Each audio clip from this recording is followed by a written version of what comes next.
Salut les maniaques du gros son qui tâche, j'espère que vous allez bien, bienvenue dans cette vidéo.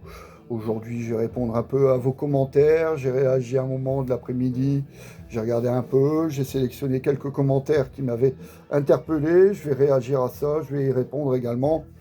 Et tout d'abord pour nous accompagner, le premier album européen de Rostatu, donc c'est Rock'n'Roll Outlaw, mais là auto-intitulé. Pour cette sortie européenne, l'album enregistré en 78 aux inévitables Albert Studio, géré de main de maître par George Young et Harry Vanda. Et donc album enregistré en 78, sorti en Europe en 1981. C'est l'album bien sûr de Rock'n'Roll Outlaw, Nice Boys, Butcher and Fast Eddie, qu'on retrouve sur la BO du film Les Démons de Jésus, Remedy, repris par Tankard. Un chef-d'œuvre du hard rock énervé australien. Alors, j'ai bien sûr préparé mes petites fiches, mes petites notes. Donc, tout d'abord, je voulais rectifier. Gates of Babylon est un solo issu de l'album de Rainbow Long Live Rock'n'Roll, donc le troisième album studio, et non pas extrait du tout premier album, Richie Blackmore's Rainbow de 1975. Alors, dans la série Vérifiez-vous les disques, Christophe ait vécu la même chose que mon vinyle des Beatles, avec le macaron collé en plein sillon. Donc, ça lui est arrivé pour un album de Crocus, Headhunter. Et il suggère en plus une vidéo concernant mes intros de batterie favorites. Eh bien, on va voir ça tout de suite après, Christophe. Samo vérifie depuis l'acquisition de Crazy World, de Scorpion, pochette nickel, il rentre chez lui, tout content, tout fier de son acquisition, il sort le disque, et là, c'est le drame. C'est un disque de l'accordéoniste André Verschuren. Désolé vraiment pour toi. Vincent Grelier, dans une suggestion, il suggère mes albums favoris de Vader, bon, on va en parler. Mais j'ai déjà fait une vidéo sur Vader, Vincent. Donc là, je ne vais pas parler de mes albums et EP favoris comme Sotis, Black to the Blind ou encore De Profundis. On va sortir un peu des sentiers battus, il y aura quelques albums un peu plus récents. Mais j'ai déjà fait une vidéo, Vincent, sur Vader, sache-le. Certains maniaques ont réagi suite à ma découverte tardive du groupe Tankard, Joe Metal, Laurent Louis, Alexis Nikolski. Bon, je pense que j'ai pas raté grand-chose, parce qu'apparemment, l'âge d'or du groupe, ça s'arrête en 91, avec le live Open All Night, qui est sorti en CD, en VHS, donc jusque l'album Meaning of Life. Donc voilà, j'ai la totale. J'ai Zombie Attack, j'ai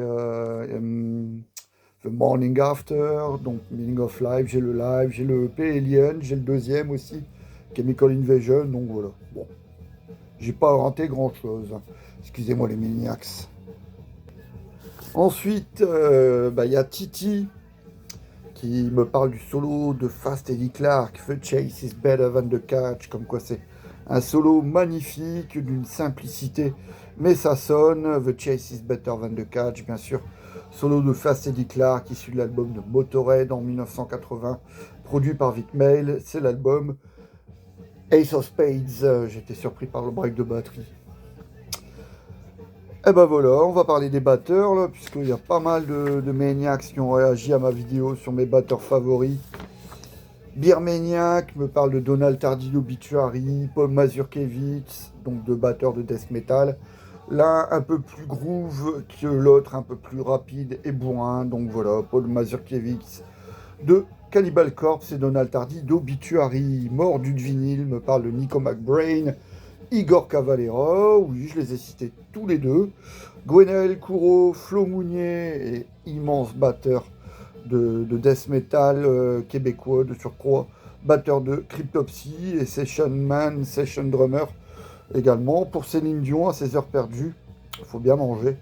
Georges Collias, batteur grec et batteur depuis plus de 20 ans maintenant, de Nile, Jérôme Casseri, et oui, le batteur de Catacombe, Raymond Herrera, le batteur de Fear Factory.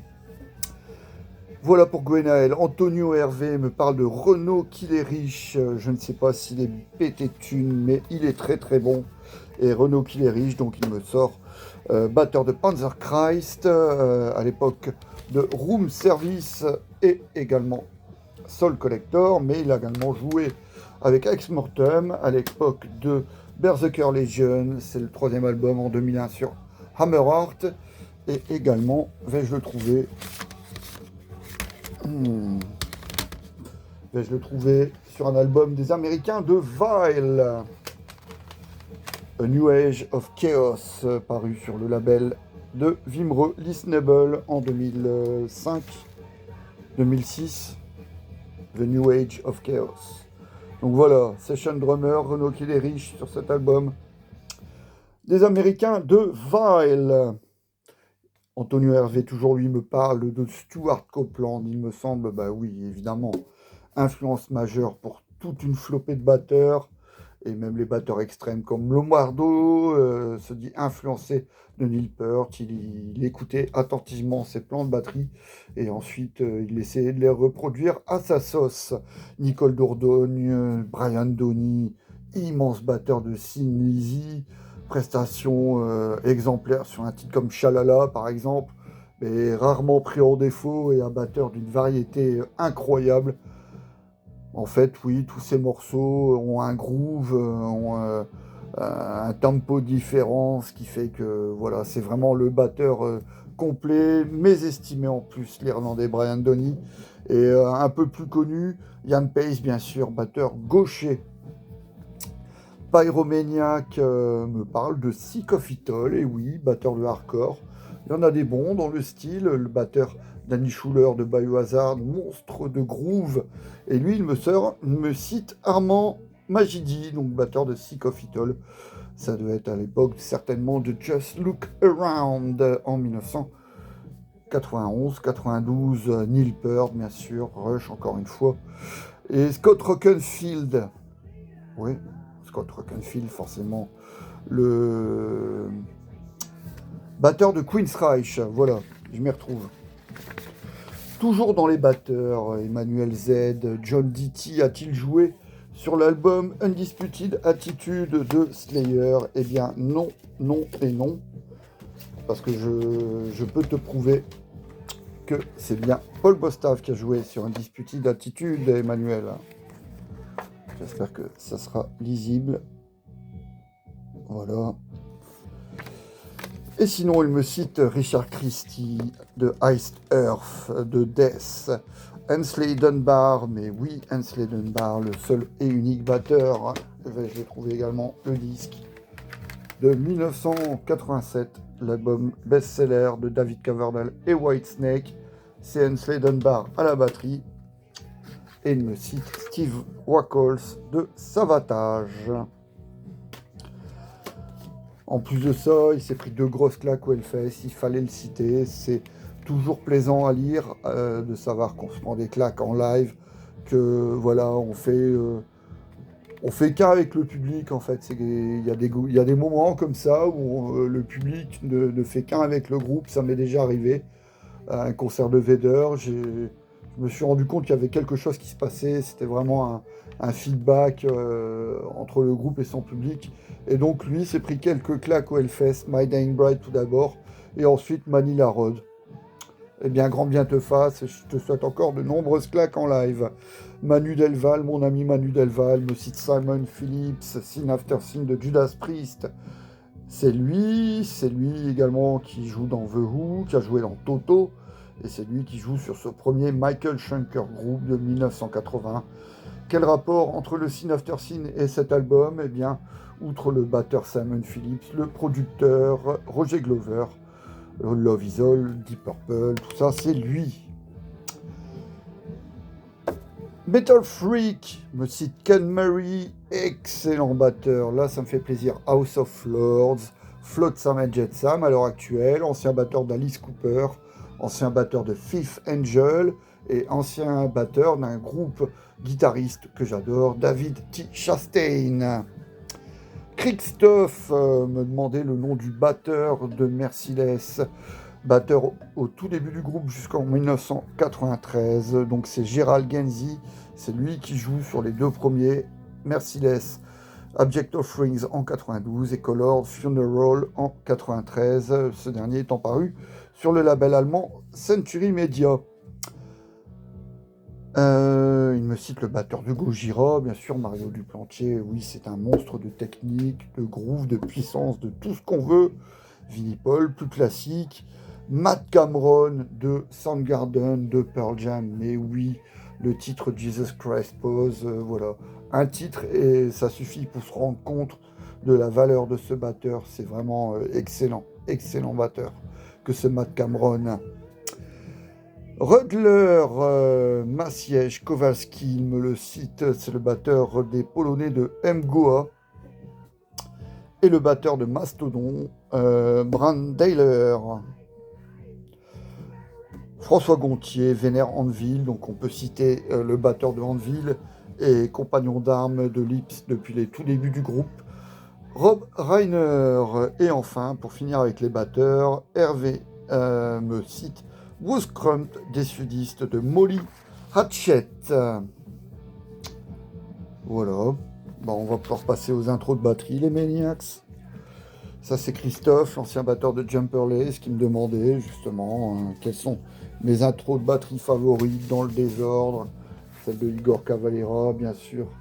Territory, issu de l'album Chaos AD, paru à la rentrée 93. Là, il s'agit de la mise en bouche juste avant la sortie de l'album. On avait pu découvrir ce single et j'étais direct conquis par cette intro, par ce son. Voilà, c'était vraiment le Sepultura que j'attendais en cette année 93 en France. Bob Snake, bien sûr, sur le premier sortilège. 6 clubs de l'étang. Super intro, super intro. J'ai tout mélangé mes CD, les Maniacs. J'ai bien trouvé ça. Ne vous inquiétez pas. Les voilà, nous y allons. Une des plus célèbres dans le death metal, celle de Ken Owen, Corporal Jigsaw Condery sur Necroticism, le troisième carcasse, produit par Colin Richardson, sorti en 1991 sur Irek. Dave Lombardo, bien sûr. Donc, il me semble, c'est le titre Épidémique, où il y a une intro de batterie, où il fait montre de tout son talent. Bon, bien sûr, il y a celle de Raining Blood, une des plus connues de l'histoire du métal, mais c'est une intro 3 coups de tome, et voilà, que là, vraiment, sur cet album, déjà, il excelle, mais l'intro de batterie de Épidémique, c'est Dave Lombardo, le maître de la descente des tomes, Edward B, déjà évoqué sur le deuxième album, de Gorefest, les Néerlandais, False en 92, sur Nuclear Blast, encore une fois, tout comme le Carcass et d'autres albums à venir produits par Colin Richardson. Et donc Edward B, c'est l'intro du titre From Ignorance to Oblivion à la double grosse caisse, véritable régal. Encore un album produit de main de maître par Colin Midas Richardson, celui de Davidian, signé Chris Kontos, sur l'album de Machine Head Burn My Eyes en 94. Très connu.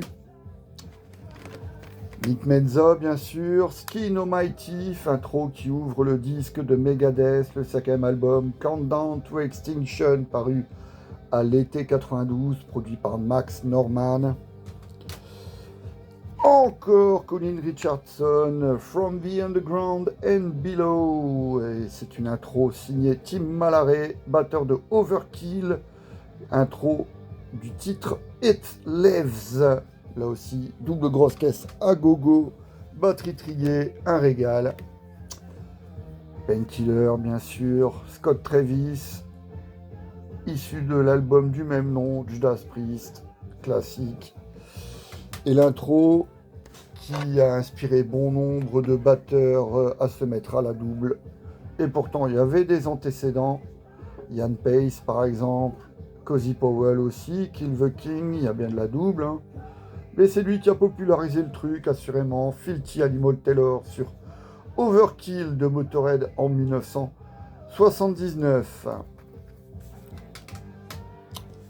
14 minutes 58, j'ai le temps de montrer quelques disques pour Vincent de Vader, je lui ai promis.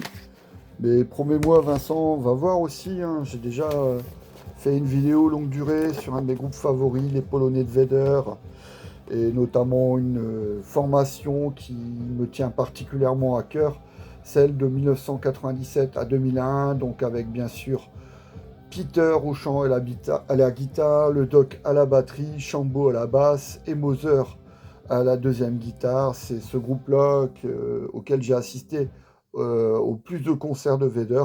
Et c'est donc ce groupe-là qui œuvre sur ce live In Japan, premier live enregistré pour leur première tournée japonaise. Et donc, c'est un best-of des 3 premiers albums, plus des reprises, plus les EP. Donc voilà, un bon concert et un best-of idéal pour découvrir le bon Vader des années 90. Mais es-tu fan, Vincent, es-tu fan de Vader ou un peu comme Manu, tu attends des conseils parce que si c'est le cas, enfin voilà, c'est le live de Vader à posséder. Par contre, ça c'est à éviter. Il y avait eu un antécédent quelques années auparavant, The Darkest Age, donc là c'est une des pochettes et voilà la deuxième. C'est issu d'une tournée enregistrée lors d'une tournée polonaise fin 93. Et donc c'était la fin de la tournée Ultimate Incantation, puisque le groupe allait retourner en studio immédiatement après pour enregistrer leur premier EP Sotis. Et donc c'est bien sûr garanti 100% live, sans overdubs, et la qualité s'en ressent. Le son n'est vraiment pas idéal, c'est vraiment pour les die-hard, hein, à déconseiller. Donc suite au Live in Japan, il y a encore un EP qui sort, il me semble, le Kingdom, avec le titre Kingdom, un des premiers titres mid-tempo du groupe, en 97-98, donc indispensable. Et après, bien sûr, c'est leur best-seller, Vader, Litany, le 4e album, premier album sur Metal Blade au printemps 2000, donc c'est l'album vraiment, c'est leur meilleure vente, je pense, hein. L'album le plus populaire du groupe. Le premier album de 93, fin 92, début 93, je m'y perds parfois, The Ultimate Incantation sur E-Rake, avec un de mes morceaux favoris. Testimony, Rain Carrion aussi, elle est vraiment excellente. Vicious Circle, le classique Dark Age, Decapitated Saint, The Crucified Ones, un sans faute pour ce premier Vader. Un bond de quelques années après, 2008, pardon. Il s'agit du 8e album, Necropolis, premier album sur le label Nuclear Blast, puisque le groupe était passé par l'écurie Regain. Et donc là, c'est un des tout meilleurs, Necropolis, qui a été masterisé, mixé en Suède par Thomas Den. Donc je m'attendais à quelque chose d'impersonnel, mais finalement c'est peut-être un des meilleurs albums de Vader d'un point de vue son, hein, finalement. En 2014, Tibi et Timni, je l'ai beaucoup écouté cet album, vraiment, avec sa pochette signée Petagno. Et pour finir avec Vader, le dernier album, Solitude in Madness, dans sa version bundle avec le patch. C'était une version exclusive à Nuclear Blast. Et je fais bien les choses. Pour finir, Vader, c'est le 18 février prochain à Paris. L'ancienne locomotive, dont c'est la machine du Moulin Rouge, en compagnie de Cataclysme et de Blood Red Throne, donc Vader, le 18 février. Et normalement, avec ma compagne Lily, on y va. C'est un cadeau de Saint-Valentin. Merci ma chérie. Donc voilà, prochain concert de Vader pour moi. Voilà, énième fois. Je pense avoir tout dit, les maniacs. J'ai répondu à tout le monde. Merci encore pour votre indéfectible soutien. Vous êtes toujours plus nombreux. C'est à celui qui dégainera le premier, celui qui sera le prums, à sortir un commentaire sur une de mes vidéos. Donc ils sont à 3-4 à s'amuser, à s'éclater là-dessus. Et bien voilà, hein, c'est actif, ça bouge, c'est cool, quoi. Voilà les maniacs. On se voit demain, oui, oui, je vous le promets. On se voit demain Je vous souhaite une bonne soirée, appréciez cette vidéo et prenez soin de vous encore. À demain.